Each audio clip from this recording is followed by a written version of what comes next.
Yo guys, what's up? Downshift Vinci here for today's vlog. Ito na yung araw na kung saan ipapaayos natin yung mga dapat ayusin dito sa motor na to. Kung napanood nyo na yung reveal ko with this bike, sinabi ko na kailangan ayusin yung ball race kasi may kanto na. Tapos may mga na-discover din pala ako. Yung turn signal, pundido.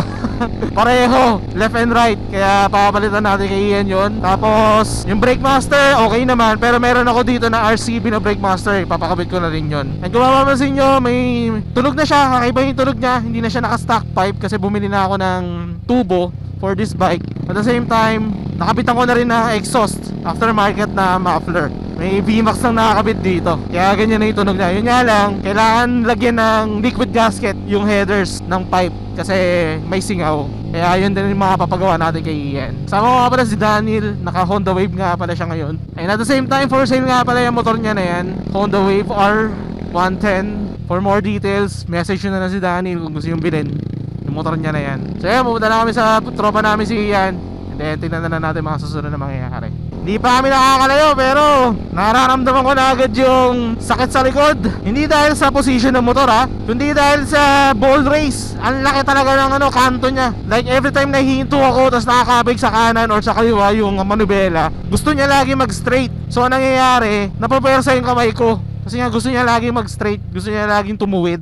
Eh pag humihinto, gusto niya laging na-straight siya. Laki na ng kanto sa gitna ng ball race, ng T-pose. Kaya kailangan na talaga mapalitan to. Yun yung isa sa cause ng yung sakit na katawan ko dito nung umuwi ako galing Malbar nung nakuha ko tong motor na to.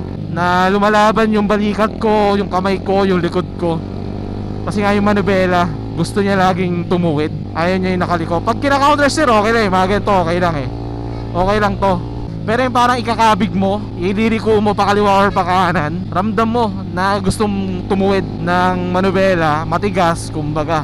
Kaya sana mag-agapan na ni Ian to. Kasi ever since na nakuha ko tong bike na to, di ko pa nababiyahe talaga. Di ko pa nalalaro sa Ternate, di ko pa nalalaro sa Manila, kaya ganyan. Sana maayos na ni Ian to. The following day. So guys, yes, quick update. Ito na nga pala yung ating R15 na pinaayos natin kay Ian. Tapos niya nang ayusin, tapos niya nang gawin, and yun, una natin ginawa is pinatanggal natin yung slider kasi nakakasagabal siya every time na nakasakay ako sa motor kasi tumatama ang aking tuhod kapag nakakabit yung slider. Yun nga lang, nagkaroon ng issue kasi yung pinagkabitan ng alawang. I'm not sure kung matatanggal pa yan, pero sana matanggal natin yung kalawang na yan. Same go sa kabila, ganoon din, natanggal na yung slider dito, pero yan, nagkagasgas nga lang yung chassis. Sunod naman yung turn signal, ayos na kasi last time na umuwi ako galing Malbar, dala tong motor na to, hindi pala gumagana yung turn signal. Yung kabila, pundido, isa naman talagang walang ilaw. Buti na lang meron tayo extra na turn signal, kaya napakapit natin din kay Ian yon. Sunod, pinatanggal ko pala itong sa winglet kasi yung nabili ko tong bike na to, meron siyang winglet dito, tapos nakalagay yung driving light. Tuwing gabi, sabog yung ilaw ng driving light, hindi pantay. At the same time, hindi na rin siya may ikot kasi nakadikit na siya dun sa winglet. And hindi ko naman bet magkaroon ng driving light sa sports bike, kaya ako pinatanggal ko na kay Ian yung winglet na yon. Then ito, yung clutch lever and brake master na RCB na matagal nang nasa akin yan, pinakabit na rin natin kay Ian kasi I guess mas magtatagal sa akin tong bike na to gawa ng magiging weekend bike ko siya. Pansin nyo, hindi naman siya tumatama. Kala ko nga itong reservoir na to tatama siya sa windshield, pero buti hindi. Yan. And speaking of yung handling, grabe, yun yung isa sa pinaka malubhang problema ng motor na to na nakuha ko. Kasi nga yung steering niya napakatigas. Bigyan ko lang kayo ng quick flashback sa mga ginawa ni Ian sa T-pose or sa ball race ng motor na to. Flashback. Parang hindi lang isang kanto dalawa Hindi lang kantuan. Tigas tinan mo, halagyan ko ng puwersa, wala. Wala ganun katigas. Baka wala nang yan, langis. Yung T-pose ay gumalaw, samantalang to gumalaw. Yan, umano na. Sige pa. Ikaw kasi booking na, tinitigan. Oo, mas na. Ikaw na Brad, nilabas na. Mga may love throat. Kalawang na oh. Ito pa Brad. Kulay choco. Ito rin oh. Mocha. Mukha na bato. Puro kanto na eh. Puro kanto na.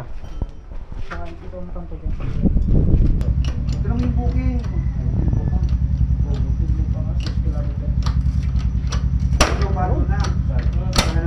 Yun, hindi na rin kasama dapat. Hindi sasama no. Oo, sumama. End of flashback. So ayan, di ba? Kita nyo, sobrang kalawang, sobrang tigas. At the same time, medyo nahirapan si Ian kasi may part na sumasama sa ball race, etc. etc. Pero nagawa niya naman ng paraan. Ang naging problema rin pala namin, yung nabili kong ball race is hindi sukat dito sa motor na to. Nakalagay kasi NMAX XSR R15. Pero ang sukat pala yung ilalim lang sa ball race na yon. Ang ginawa ni Ian dun sa taas na ball race, may ginamit siyang pang Mio. Kumbaga ang nangyari, pang NMAX yung ilalim, pang Mio yung taas para sumukat yung ball race. Pero kung bibili kayo ng mismong R15, mas maganda, di ba? Yung nabili ko kasi akala ko sukat siya dito sa motor na to, pero hindi pala. Good thing nagawa ni Ian ang paraan. Meron pa pala ako na discover with this bike na in my opinion hindi naging honest sa akin yung pinagsopan ko ng motor na to. Una muna, sinabi niya sa akin na lowered itong motor na to, which is okay, lowered, walang problema. Pero ang sabi niya sa akin din nung time na nun, or may adjust lang daw na bracket sa ilalim ng shock. Kaso, anong nangyari, in order na ma-adjust yung height niya, kailangan mo nung stock na horseshoe. Yan, yung nakakabit na yan, yung nakakabit dyan sa shock. Kailangan mo yung stock para mabalik siya sa stock height. Hindi siya yung sinasabi nung pinagsopan ko na may papalitan ka lang na bolt. Palit ng horseshoe. In order na bumalik siya sa stock na height, kumbaga. Sunod, yung leak ng oil. Yes, meron siyang leakage ng may oil, guys. Tinanggal ni Ian yung fairings ng bike na to. Napansin namin na yung makina is merong namumuong oil na parang matagal na or what. Di ko sigurado kung matagal ng ganun, pero ang sabi sa akin ni Ian, gasket lang naman daw yung papalitan. Overhauling gasket, kumbaga. Ang isa kasing naisip ko, nung inuwi ko to from Malvar to Cavite, wala naman ako naging issue sa makina, hindi naman nag-overheat or what. Pero hindi ko akalain na merong leakage kasi hindi ko siya talaga makikita dito eh. Nung check ko yung motor, nung dumating ako dun sa bahay ng seller o ng kaswap ko, outside the appearance, okay siya, maganda siya, walang problema. Pero internally, yun nga, meron palang oil na nagdi-leak. Nilinis si Ian, tinanggal ni Ian yung mga dumi para i-observe ko daw kung nagli-leak pa rin. Kasi kung ano naman, kung matagal na yung dumi na yun, tapos napalitan naman ng pala yung mga gasket or what, mas okay, di ba? Pero kung hindi pa, nag-order na rin ako ng mga overhauling gasket para ma-refresh yung mga gasket na itong motor na to. Minessage ko na rin yung pinagkaswap ko regarding nga dun sa issue na yon. Nakako, sana naging honest ka, sana sinabi mo yung ganito, sana sinabi mo yung ganyan. Pero may mali rin ako sa part na yon. Minado ko na nagtiwala ako na sinabi sa akin ng kausap ko na yon. Kasi pagdating ko dun sa kanila, sinasabi niya sa akin na panalo ako sa bike, tapos specs wise mas maganda to, wala naman daw issue, and so on and so forth. So syempre parang ako nagtiwala na maganda naman siya kausap, okay naman siya kausap. Pero nung pinacheck ko na kay Ian, yun na, naglabasan na yung mga hindi niya sinasabi sa akin, mga hindi siya naging honest sa akin. Kasi sa CB150X ko, kung tutusin, ano na yun eh, gas and go yun eh. Wala nang problema dun, kilala nyo naman ako eh. Na ayoko yung parang magle-let go ng bike na may masasabi sila sa motor ko. And ever since na nag-swap ako, nakipag-deal ako, nakipag-transact ako, nagbenta ako ng motor, lahat na napagbentahan ko, walang nasabi sa akin, walang issue. Kasi nga kung meron man, ipapayos ko. Hindi ko i-let go yung isang motor nang may issue. Kung meron mang issue, siguro minor lang, pero hindi yung gento na may parang gagastos ka ng malaki, papalitan mo yung gento, ganyan-ganyan. Gusto ko, pag binigay ko yung isang motor, yun na lahat. Gagamitin na lang, mag-enjoy siya, and so on and so forth. With this bike, kahit pa paano, na-solution na naman, and may solution naman, pero syempre, medyo nakakalungkot na may ganyan akong may experience. Whereas, technically, straight swap kami, pero di ko akalain na may mga aayusin pa ako sa motor na to. Whereas sa kanya, okay naman. wala siyang ayusin doon, gagamitin niya na lang yun kung tutuusin. Kaya yun, di ko in-expect na ganun pala kaluba yung naging condition ng motor na to. Pero aalagaan ko pa rin to. Aalagaan ko tong motor na to kasi parang yung previous na owner nito, di ko alam kung napag-practicean, di ko alam kung anong nangyari or what. Kaya yes, I'm still gonna keep this bike. Ayusin ko yung mga dapat ayusin with this bike kasi syempre nakakamiss din mag sports bike. And siguro nagkaroon lang talaga siya ng previous owner na hindi masyado nabigyan ng attention, hindi masyado napaayos or anything. Kasi once na may parang konting problema sa motor ko, gusto ko maayos agad eh. Hindi ko pinapatagal, hindi ko hinahayaan. Kaya yan, nung nakita ko yung ganong issue, gusto ko fully conditioned itong motor na to. So yun guys, yun ang gusto ko i-share sa inyo. Kung masabi kung lugi ba ako or what, pero with my gastos, syempre dagdagan na naman tayo ng gastos eh. Whereas ang nasa isip ko, gagamitin na lang yung motor eh. So wala eh, ganun talaga. Na-swap ko na, nabigay ko na yung motor, nandito na sa akin na itong motor na to, napayos ko na, ipapayos ko pa. Kaya wala, it is what it is. Yun na yung quick update ko with this bike. Salamat kay Ian, maraming salamat sa mekaniko na si Ian kasi siya yung takbuhan ko when it comes to pag-ayos ng mga motorcycle na mga nabibili ko, nadadala ko, and etc. Yan, shoutout sa Brad.